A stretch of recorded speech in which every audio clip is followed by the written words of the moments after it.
Wakizenga siko zebisa mama sani. Wakizengi ko ozebisa sani. Mama drana nga ya yete. Mama. Mama mtasukola. Moi msala na yo. Na ebite wana ndo lukana na moi msala na mama mtasukola. Da biloko nga uti ona ni bala mninga msa mkozwa. Ouais, ouais. Awa yo zami. Ozami lokote. Ozani lokote. Mukolo biloko yo wana. Yo dane lokote na zolo ba bien ozane lokote. Kambanga lokolo ba te so papa lo ba. Kambanga no na pe sa te mwana libala yo ko ebisa to makambo libala. Azolo ba pe ni libala yo dana libala yo. Soki ozana libala mama na yakolo bani. Obala kufi ba kena hôpital ba kangata malade monte na nzoto. Malade ni okufela oza complicité na ba médecin. Opexangani. Ngwana di. Você não leva um pouco de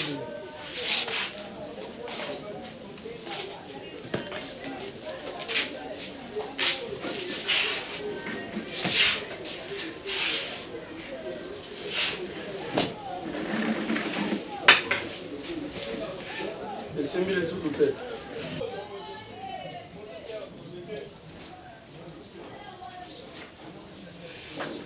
Esse milho é tudo pé. Nazo tuna yo zo tsala mia we bele bele. Je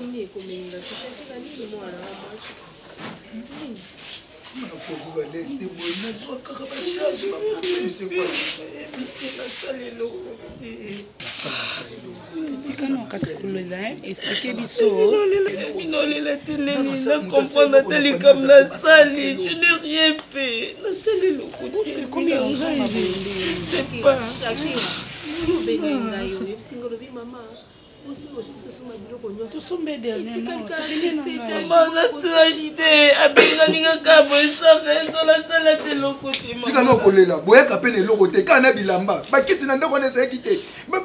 Comment vous pouvez s'engager à chercher boy à ta coupe en haut?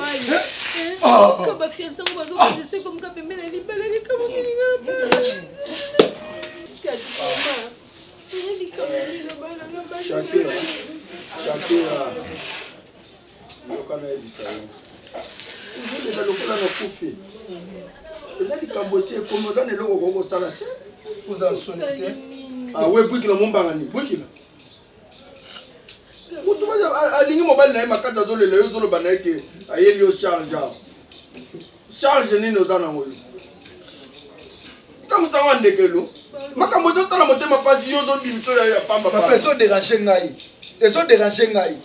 Ba ka pe boete ba informa kana. Ba bengani ngai na ya tona ya te. Neto oyeba no to vanda pe na famille. Ah. Biso neto kele to so eto to ko kele kuna yo mobalo bengani kwa. Akofanda bomo. So ndenga ye. Procédure ko mulai. Mais déjà que n'a pas ko benga biso lo bani o papa a makambo to simba te boyana. Problème te na pati ba eba bimi singa na bima. Je n'ai rien fait papa mo comprendre na te pona le côté ba bimi. OK, pourquoi tu n'as pas de tirer dans le bois? Tout seul on a non. Papa maman. Maman, maman la fait de bouillir les carottes. Yo les lâcha. Maman 4e fois. Elle est encore rentrée hein. Papa. Maman. Maman. Est-ce que on doit gober tout ça? Gober. Elle est rentrée? Gober. Hein? Est-ce que gourbe des alliés pour gober? Tu parles des choses, tu n'as pas de maîtrise. Hein? On gobe ici, il y a gourbe. Il n'y a pas gourbe, tu vas gober quoi? Hein, maman? Enlève les noix ici. Hein? Vous exagérez ou quoi? Gobe. Tokija gobe. Maman, pesa numéro mobile na yo. Na benga ye, na solo la na ye.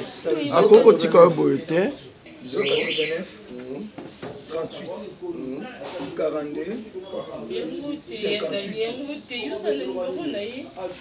Le comme Daniel là. Na bossa. Yamba na ye.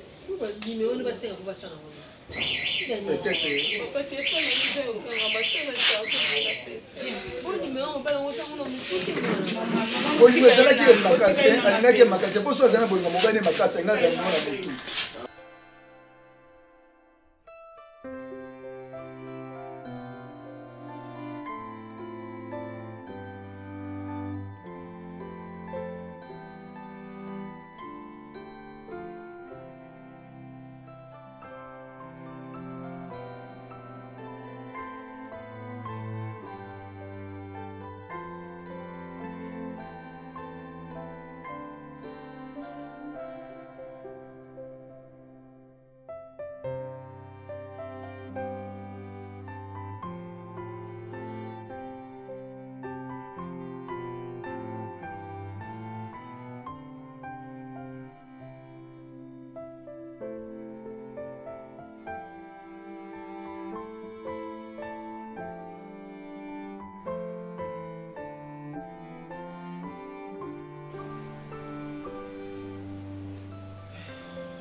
Madebo, qu'est-ce qui se passe?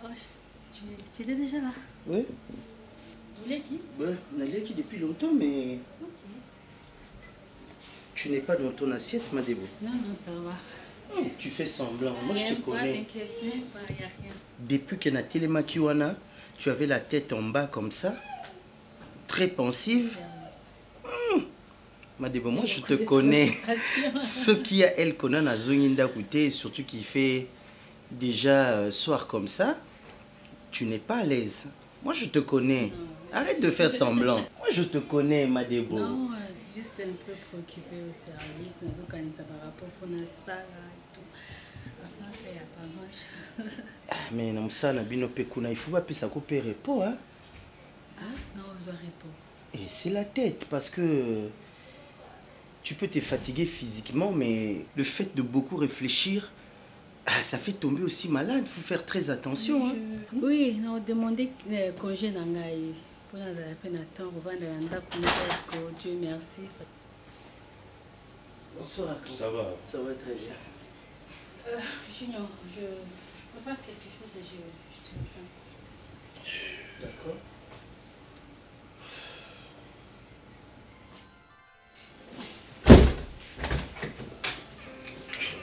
C'est quoi? Hein? Je te comprends pas, c'est quoi? Hein?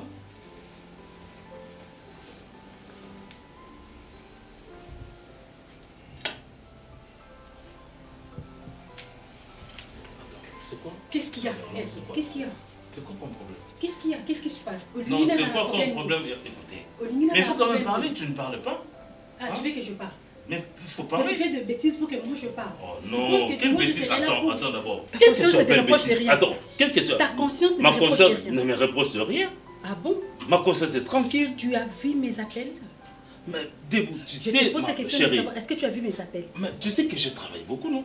Ah bon? Ah, tu connais mes responsabilités? Donc toi tu travailles beaucoup, moi je travaille moins. Moi je travaille moins. Mais tu travailles, mais les responsabilités ne sont pas égales. Tu finis le service à 16h. Oui, c'est bien connu, j'ai fini le service à 16h. Attends, non. Mais je t'explique, non? Qu'est-ce que tu vas m'expliquer? Chérie. Ngai na travaillé belé durement et d'ailleurs yo moko oyebi ba service nazalano en dehors on a salaka. Je suis la représentante, la présidente des ligues des mamans na ABD. Na salaka tout pour nazala alors pour nayebi que il faut y na s'occuper na yo. Mais non yo aussi ça qu'à 16h mais c'est quoi est-ce que vous avez hernie tout quoi? Écoutez, regarde pas l'air. Non. Vous voyez? Donc là où je suis, j'ai beaucoup de travail et cette semaine. Est-ce que tu as regardé l'air? Est-ce que tu as... Mais ça veut dire... Je t'en prie, regarde l'heure. De 16h à quelle heure? Regarde si tu... Ça veut dire quoi? J'ai ma montre ici. Tu as ta montre? Oui. Et alors, chérie? Mais je travaille beaucoup. Je ne pouvais pas te recevoir au téléphone parce que j'étais en réunion avec le ministre. Hein? J'étais en réunion avec le ministre. Ça nous a pris du temps. Hein? Ça nous a pris vraiment du temps, chérie. Hein? Pourquoi tu fais des idées? Pourquoi tu fais des idées? Et puis, de quoi je suis capable? Tu sais de quoi je suis capable, Elko? C'est à moi que tu dis ça? C'est à moi que tu dis ça? Qu'est-ce que tu veux insinuer par là? Hein? Mon Dieu.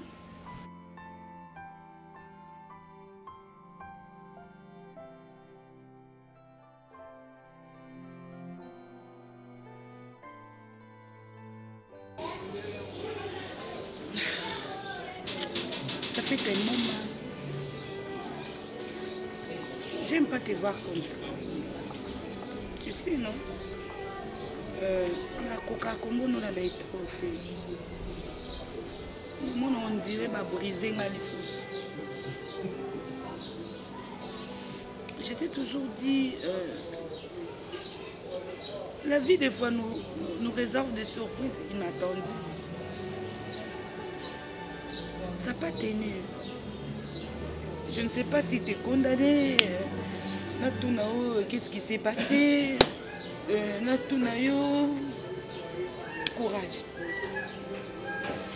Quand tu pleures, ça me brise. Hein? Parce que tu connais tout ce que moi j'ai vécu dans ma vie.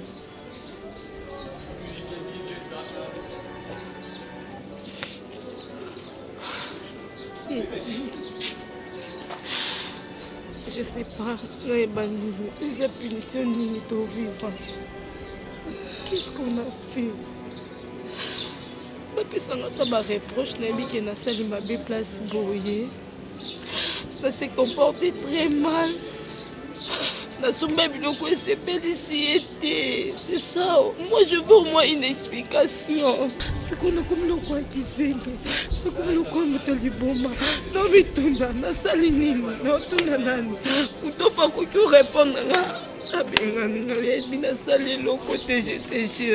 Au moins même à 5 ans, dans ça que j'allais te dire, là, c'est comporté ma belle, ma maman, là, c'est le côté, je suis innocente. Pourquoi? Je sais que tu as commis la bise, pourquoi? Et puis pourquoi? Arrête. Tu n'as pas besoin de m'expliquer que au salé l'autre parce que je te crois. Ceux qui n'ont pas de mais moi je sais que tu sais que toi tu sais comment. Non, arrête de dire ça. Je t'interdis qu'on va me sauter. Nous sommes des enfants de Dieu. Je suis une fille qui fléchit les genoux devant Dieu.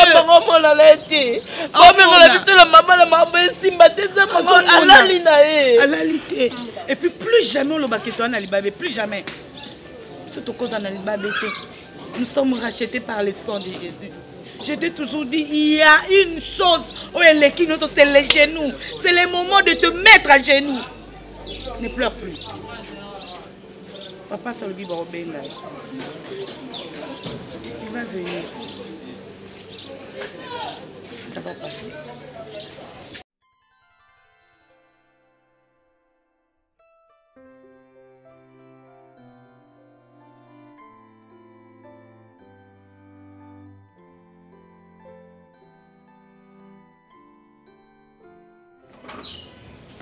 Elbi, ouais, Kitty. Écoute, c'est pas une chanson en répétition. Elbi! S'il te plaît, d'abord, écoute-moi. Attends, tu me l'imposes ou bien? Elbi! Vas-y, parle! Mais pourquoi comme boy? Pourquoi? On a combien d'heures? Pourquoi? Maman. Tu veux parler de moi? Je vais te parler. Si c'est long, tu attends aussi que je revienne. À propos de ma campagne. Tu es en retard, maman. Mais vous que nous salons. Si c'est long, tu attends aussi que je revienne. Quand je reviens le soir. Je t'ai dit le soir quand je vais revenir. Parce que pour comprendre, tu dois prendre du temps. Ça va prendre du temps. Pour comprendre, je te parle.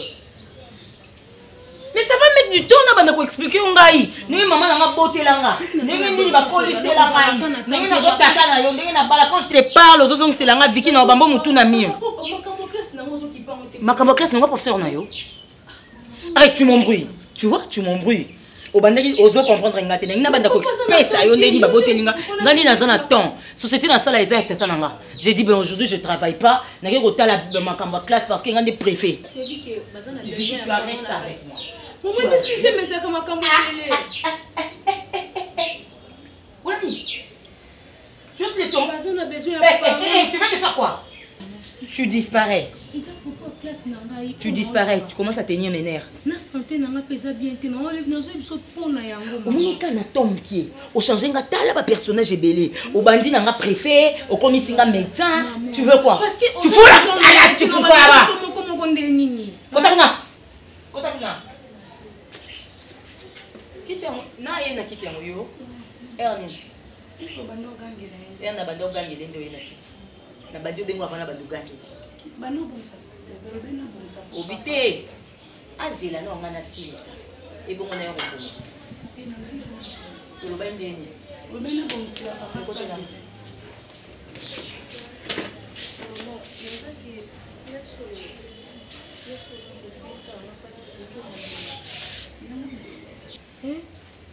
Maman, mais je te parle, non? Seigneur, retiens-moi. Seigneur, retiens-moi. Donc, on a qui nous ça na vanda ana banda ko consulter yo. Ça fait déjà Vicky pendant que ngana za médecin na bandi ko consulter yo Vicky. Tango ba pekisa kabino ko ke ko vandela ba cuve eza infecté. El biyo ko bandonika cuve te. Moi na royoka ba ventre pas c'est pourquoi? C'est parce que bonika cuve ta ba kisi andako ba désodorisant ba désinfectant ça te la kati andako. Il y en a pas. Siko azoka ba ventre pas si poani. So eza ba règle non ko mais la comprimer na seule action complètement mais la règle. Non bandela musa mon pas non combien de fois tu la fermes. Tu la fermes. Qu'est-ce que tu penses? Que mon eza au boire na fenêtre câble parce que tu as mal au ventre, on te prend toi que nous Afrique du Sud. Non, non, dis-moi ce que tu veux. Tu arrêtes avec tes caprices. Arrête avec tes caprices. Et puis ça suffit. Kobaksate, ça suffit. Kobaksate. Kobakisate, ça suffit. Longo la veste que tu as bien la ligne. Quel est le beau qui est comme un artiste? Quel est le monde en azolé? Je suis parti.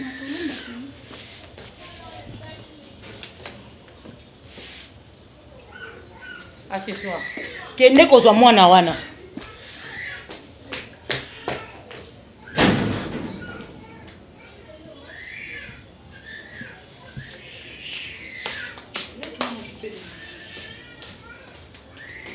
Nous sommes dans la vie pour la hériter.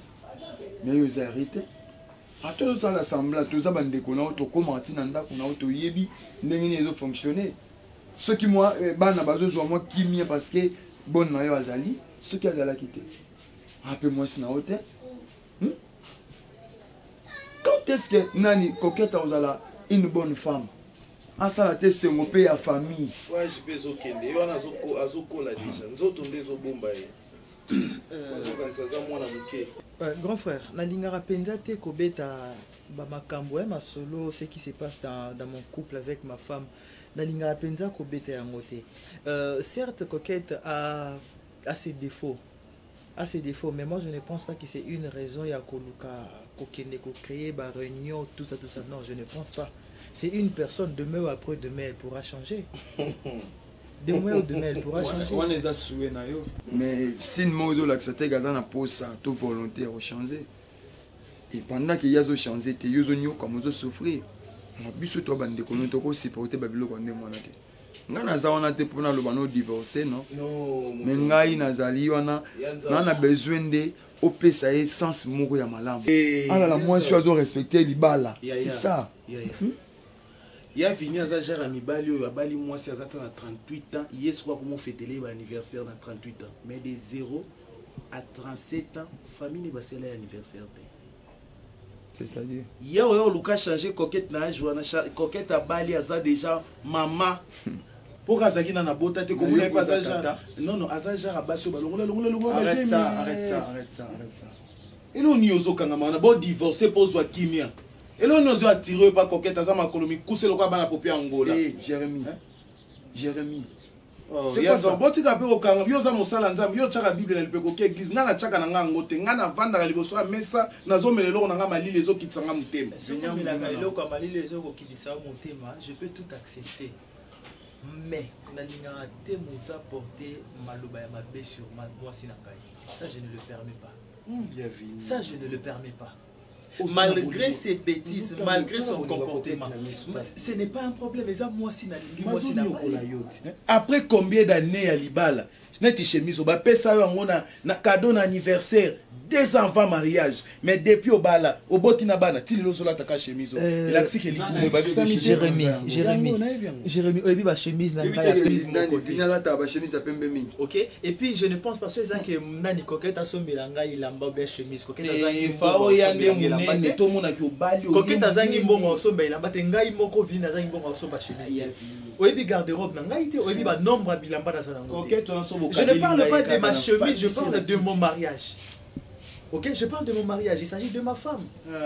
Moi, si mon âge à Libal et si elle est cas qui n'a pas comme âge à commerce, il y a aucun épée, Braza, Baloufou, pour la Turquie, la Chine, Dubaï, Baninga, Bakina, Kokangote, c'est coup soit un avion. Et comme moi, je sais pour ça. Jérémy, tu vends des liens pour le Macambo, je le vois. Le problème est Ali, Vigna Salefort, Ameka Kota Kimia. Moi, si naïe, Azala une bonne femme. Moi, si elle est qui est dans ma vie. Quand on a Macambo foyer battuté. Quand tu as peine à lit conjugal à battuté. Est-ce que bon besoin autant c'est la lie conjugale pour ce n'est pas ton problème. Ce n'est pas ton problème. C'est comme si vous avez un vendre les gens. Donc, le monde va venir. Tu vas dire que tu as une cause à la mais lie conjugale, vous savez là. Oui, et puis pour vendre ma cambuzo de Kanakacha, ma canisinayo. Aux gens des locaux, ils ont ça qui bat tout. Pas pour ça dans le pembeli na yote. Aux gens qui se longi ya même les bandes aux gens koyi. Soko timbi ko finga mobile. O timbi o sokoli papa na ye, o sokoli maman na ye. Muta supporta kate. Voilà éducation nous. Éducation nous. Ils ont mon maman, madame, ils ont capté la belle maman. Ah, voilà que l'on dit Moussous. Gana yebite. Éducation à la pesa bino yangote. Nzambo na laksa bino banda bo mwana. Ezaka kanzambo yemoko wa yeba sa mokilo na te. Eh mwananga. Oh soki 4e, soki 5e. Yo ba boya ko kara soko mi bembenya libala. Mi bandi so bazoko kende. Est-ce que zalaka? Ngesengo na mameza ya nini?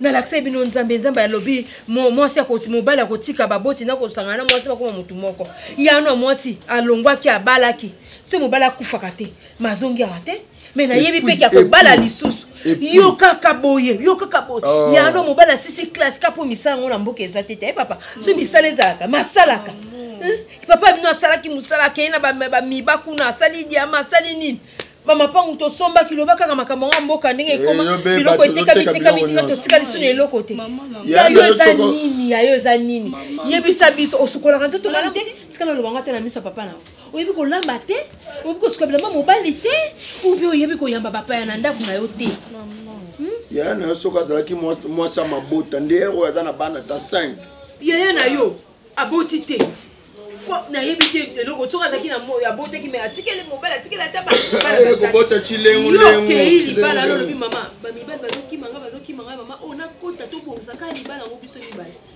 na bobongisi oya wa papa to zombi biloko nyos etikele to cha date nzambe mama merci za na tina te likambo ezalo batela bato zo bazo ya pembeni na yo Maman na yo ye yazo nuna na maboko na ngai. Force na nga moko. Mais nazele na shashaka. Parce qu'on a force na. OK. Soki ezalaki na force na yo ndo za na shasha. Et bon timpo dionga ke wapi? Hein? Mwana papa tu vas tumba ke wapi? Papa na yebiti ba okende pona ni moni so ba opesa ngata ba raison na boyo pona boye. Donc c'est une explication. Ba boya ka yo ba lo ba eloko te. Eloko te papa eloko te. Comment ba koko lo beloko te ba tika mwana muto za mwa tikitoko. Ba to lo beloko te tana zo mona mabe. Ou bien ba lo ba ka yondo za matoi mangongi. Papa, l'éducation yo pesa nga vraiment. Atika makelele. Ozokisanga mama bino soni. OK place yo nozozonga. OK place yo nozozonga. ngamilo nzamba wolo okende église mikolo nyonso babolongo na ngai nyonso te ekomi mwindu awa likwa kobondela pobala na ngai bazala bien nasepela na se na moyo nazosepela te monoko na ngai ka ezokauka so ezosila ngai nzambe na ngai problème te soki baluba moto bazosala bino boye okosakana na ngai te biloko nini ozoloba wana baluba biso na équateur tozalaka na biso na makambo oyo te.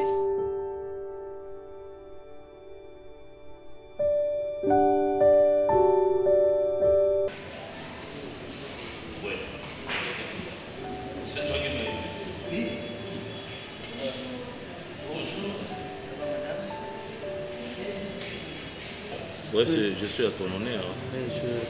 Un instant, grand frère. Au moins de l'eau, hein? Amène-moi de l'eau. Moi, je ne prends pas de l'eau. Merci. Donc, si tu as l'argent, on a invité au jour où on a eu bien ça, on a pas d'argent. Mais nous, on va avoir de bon. Hein? Non, ils ont bon côté, grand frère. Il y a quoi? Hein?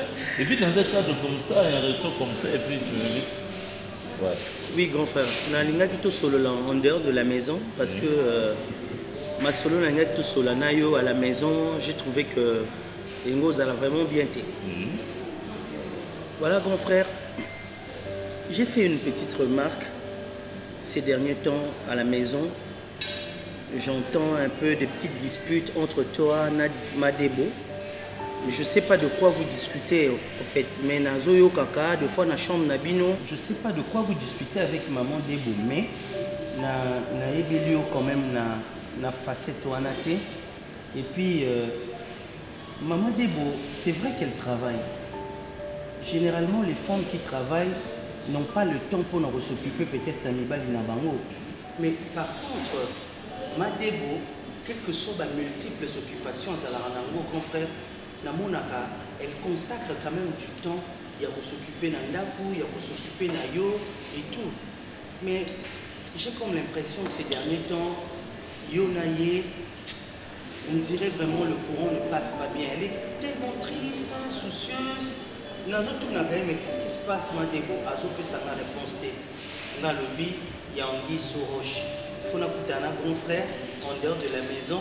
Aïdissana, qu'est-ce qui se passe? Junior, tu as fini? Oui, j'ai fini, grand frère. C'était. Ah, merci, madame. Attends, bon, ça va. Je vais partir. Santé. Santé à toi. Merci. Junior, mon petit, tu n'es pas encore marié. L'expérience, il y a Ndaka là. Oyebi yango na moté. Ndaka là. Ezali na benga kango centre ya ba institution. Vous voyez, entre l'homme et la femme, il y a toujours quelque chose qui se passe. Parfois, on t'arrose à la et surtout les femmes. Et Ming Bazara Penza, contente, Bazara toujours satisfaite. Namakambo Bélé. Beaucoup, beaucoup salé, mais en fin de compte, au monde a que non, à Robiniselo Kaka, élément Mokoana, où il est là qui savent vraiment que non, elle n'est pas satisfaite. Donc moi et ma femme, nous sommes en bon terme. Oui, nous sommes en bon terme. Mais sauf que, sur les autres disputes, les accords par rapport, excusez, incompréhension à moi. Déborah, c'est ma femme et j'aime. Je ne pense pas que ce qui est Déborah, alors nous, là-dessus, va être triste, moi je n'aime pas. Nous allons faire souffrir, non. Les problèmes avec Déborah, mais je suis vrai, les problèmes avec Déborah, c'est quoi? Mais grand frère, vous savez que votre femme vous aime beaucoup, hein? Qui? Déborah? Déborah? Moi aussi j'aime ma femme, Déborah. J'aime Déborah. Elle est ma femme. Non, vous êtes mon grand frère. Ces derniers temps, moi, en fait, c'est une lecture que j'ai faite moi-même personnellement. En fait, j'ai remarqué que hein, on dirait que tu n'es plus toi, quoi. Tu n'es plus dans ton assiette. Non, n'avance pas tes pas dans le raisonnement. Toutefois, restez là. Quand nous y venons à Déborah, vous savez, c'est un couple. Hein, c'est un couple aussi. On a 4 ans, moi.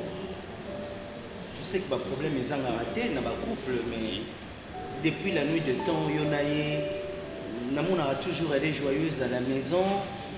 Elle quitte son travail. Avant d'aller d'abord, elle s'occupe de toi.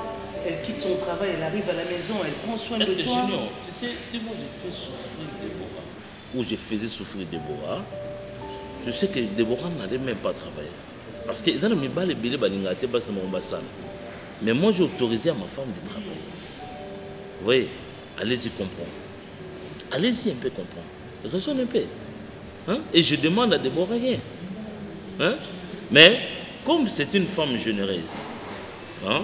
De bonne manière, comment est-ce qu'elle s'occupe par là, salaire, mais le problème avec Déborah, c'est quoi? Je ne peux pas tout dire. Toi, tu es mon petit frère. Ah, c'est le secret de notre couple. Ouais. Mais ce que j'ai aimé, nous sommes à la maison et tu as remonté quelque chose, c'est bien. De me demander. C'est bien, j'ai aimé cette analyse, cette idée. Je n'ai que toi comme grand frère. Donc, ce qui problème, les amis, tout soit dans la lecture personnelle, dans ton couple, il y a un truc louche. Je dois te dire. Grand frère, moi, si je suis non, c'est vrai. Ce que tu dois faire, mais je ne suis pas son mari. Non, oui, non, j'ai senti un petit relâchement. Les femmes sont des capricieuses. Je t'ai dit, Junior, tu n'es pas encore marié, tu n'as pas d'expérience. Je sais, mais toi aussi, les femmes sont des capricieuses. Je sais, mais tu supportes. C'est pas pour rien que tu l'as épousé. Ah oui, je supporte tout.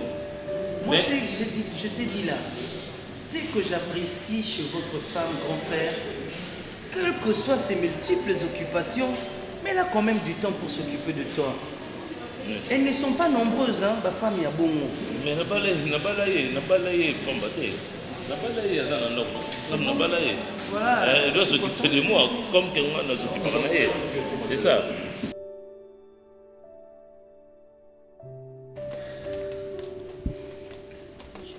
Après tout ce que je fais, au final, je me dis...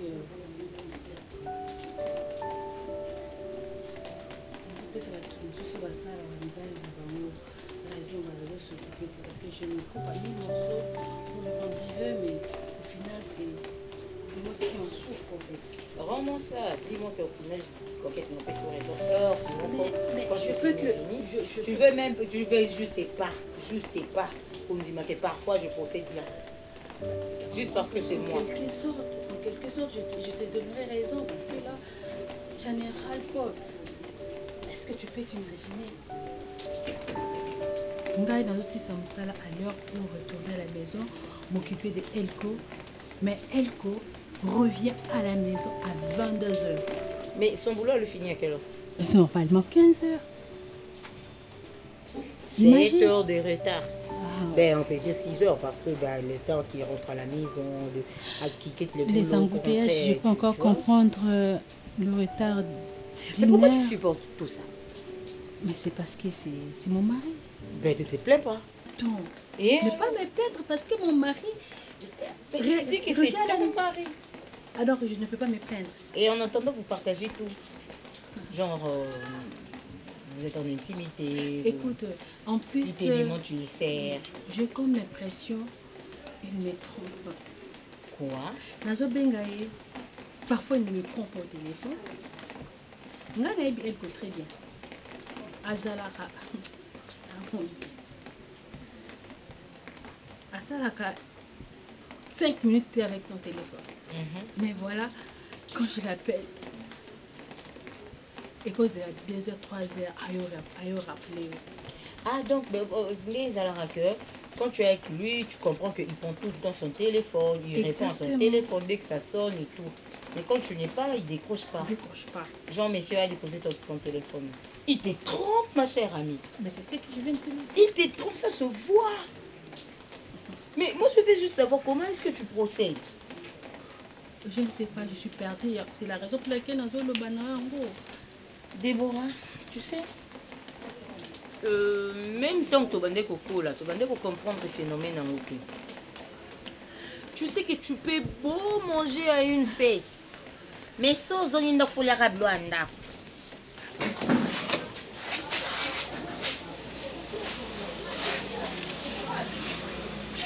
Daniela. Daniel. Papa, Olobi. Yaka ni Olobi, yaka. Nana yolo. Hein? Daniel. Oui. Oui, papa. Tu es toi allé pas. To. Na so benga yo bana ngoya na yolo. Te yolobi yaka ni yolo no. Daniel. Oyebi tango nazokola baninga nanga bazalaki kobenga nga chabwango oyebi mpona nini mpo nazalaki na makofi lokola ya kisi biloko mosusu osalaka il faut tirer attention ya nini papa nazalaki boxer siko esaini nga nasaini obenga ye nayoki yo yaka ni yolo naselo te nakoninga na moke naobwaka papa pa na kiti ok nalingaki naloba na yo parce que namoni ke ozokokana na papa na yo makasi mais mwa moke biloko mosusu ozokima yo namoni biloko na bandaki kosala na bomwana yo kosalaka mais eloko ozosala te ezaka koluka mosala est ce qu'il y a pas moyen okende bisika okotikoti na basociété otiki balettre na yo ya demande d'emploi parce que ndenge makambo komi kokendele d'ici là misala ezofongwama. Alors, il faut déjà au tika. Il y a un Daniel quelque part, à tika la biso demande na ye. Total anan. C'est venu à zandengeni. Papa yo pe ajezana. Oui. Au boti biso pe aux qui non trop jeune. Au lungene musala va. Raison pe balungolo musala to ye baka pété. Ngai quand même na sala ki musala. Na boité nga na zo comprendre que komi les musozo mona mpia ke lego ko moduka nga na bandose lombongo po biso ba africain tozaka bongo te nazolingo sale na ngambongo te nazolinga déjà ba demande d'emploi natika déjà tu peux bon manger dehors soko zongi il faut senga okolia au shawarma au beefsteak au boye mais quand tu rentres à la maison faut senga ra foufou maman et en amont il est bon boye pareil pour les hommes. Il peut beau sortir avec ses cheese là-bas, kasali ba vina ye allié au akolia. Mais quand tu rentres à la maison, besoin d'aller à ya maman. Peut-être on ose ngoté, bah comment enragé. Mais qu'est-ce qui te manque à toi? Déborah, et comment est-ce que Moutazo qui est trompé, il passe tout son temps à te tromper. Toi tu es là, il arrive, tu lui sers comme si les bandaliers qui n'a été. Attends, tu me demandes de faire quoi? N'a servir, il était parce que tu sais pas un homme, on le dorlote, il est là, c'est un bébé, c'est un homme. Ah, madame dorlote, messieurs, et c'est que vous dorlotez, messieurs. Vous ne pouvez pas traîner dehors. Ben ouais, Mouto va dorlotaka bien. Akobanda, Mouté mani va dozaka, nazonga nandap. Nazo où ils sont fous, mais moi je t'ai dit, ça la kailoko moko, séparer nous autres, ça la séparation des corps, ben oui, ça la séparation des corps ma chère.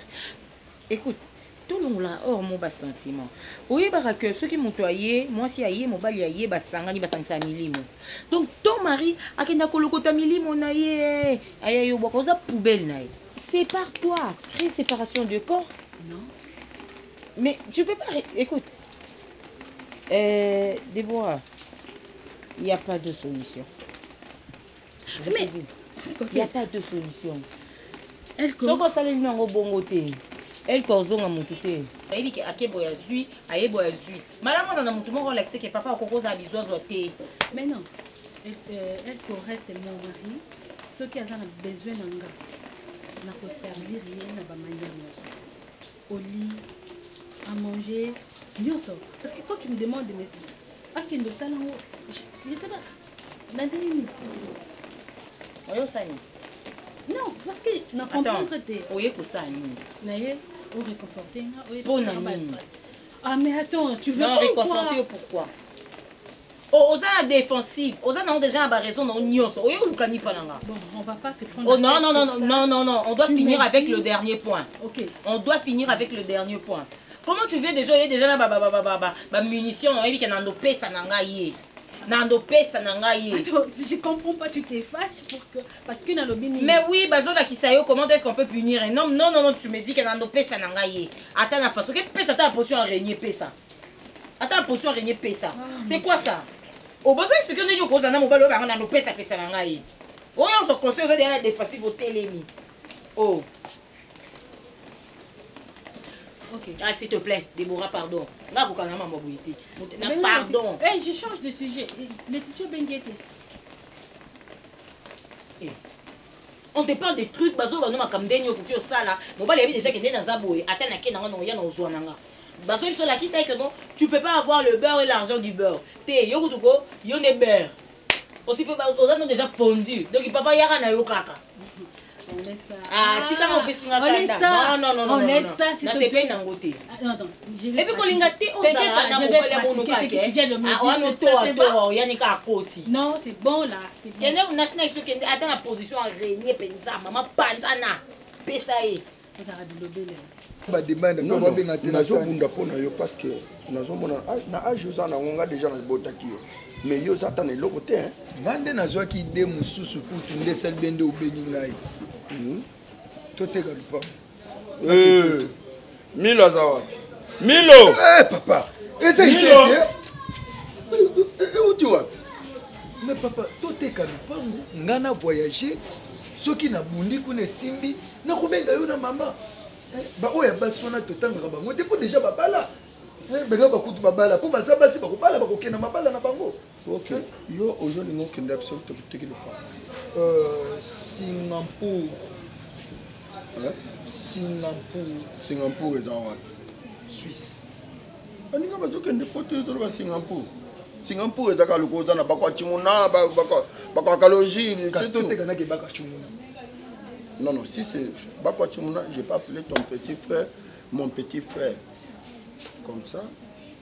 Non, pour vendre ma parcelle, tu dois d'abord commencer à déposer mikanda na yo. Tenga na sala suite na zaki décision na Congo, lokola na kotsa ba debanda pas, musala ezomate, na sala suite donc musala de na kobanda, soit tu te teki le ponga papa na ngai, na celle-ci bureau na ngai, ba baza ko yepa na ngai, to na zumbongo na kei poto. Donc papa yo raisonner na idée wana. Ngana sala suite na Congo.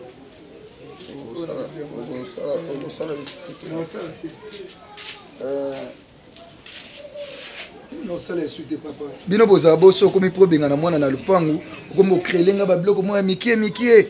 Ozo sala te a Jésus kende. Wana ça va aider na bino. Pe na zo comprendre te papa. Ti siko ideo na zo peso lupangu mo comprendre te. Mo boti nyonso. Soki aboti bana na ye. Amoni ke makambo eza mbilinga. Il faut teka lupangu. Po bana wana bakende lobi basalise lelo kuna festaka ta bamama njili bateka bamapango na bango malgré bana babosa na bango mais quand même bateka moni ke ezo sala pesa ngo ke ozaka na mwana na libanda ata na kobosa na ngai yo ke ndio kozala caractère yanga na koteka tekene papa mama na yo njili wana mona metu nyama azolo baba mama njili na pesa lupango pona yo mona mundi beaucoup je quiz. Amen.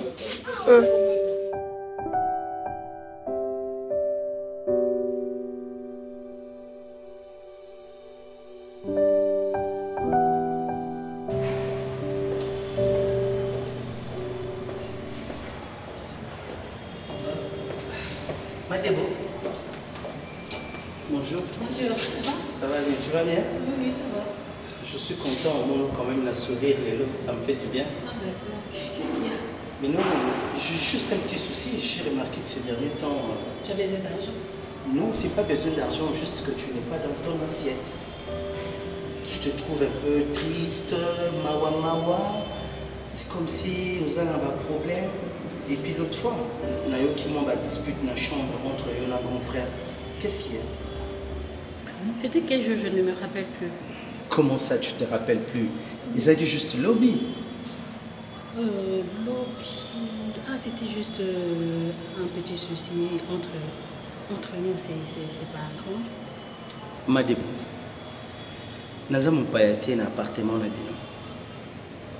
Na moi temps on a zui au vanda na bino, grand frère Nayo, je sais comment vous vivez. Oza parmi les femmes mongo rares avec des multiples occupations oza na mona niveau musala, mais avant de sortir, tu t'occupes de ton mari, après ton travail, tu t'occupes de ton mari. Nebi que vous amingité. Nebi que vous sera toujours joyeuse, souriante, mais n'a remarqué que Tu n'es plus la Madebo que je connais. Non, non, je suis la même. Mais si tu as un problème avec mon grand frère, tu n'as qu'à me dire. Non, ça va. Je sais gérer mes situations. Je suis pas une petite fille que je vais parler de mes préoccupations à tout le monde. Madebo, arrête de me cacher des choses. Je vois, tu me caches des choses. Ça se lit dans ton regard, Madebo. Non, ça va. Ngali, attends, vous allez bien, tant vous c'est caca.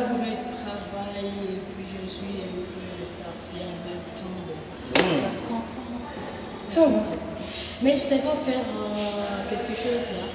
Oui, oui. La chenette. Ouh, j'ai oublié de mettre ça. Et si il faut poser toutes tes questions là, il faut trouver mon frère. Il va te répondre. D'accord? Ça va. Trouve-moi ça s'il te plaît. Ça va, Madebo. Mais j'aime bien te voir toujours joyeuse, quoi. Allez, à plus. Allez. Ah, bonjour Anna, tu vas bien? Je suis contente de te voir. Allez, à plus, hein? Ok.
eza na yo makasi na ngai eza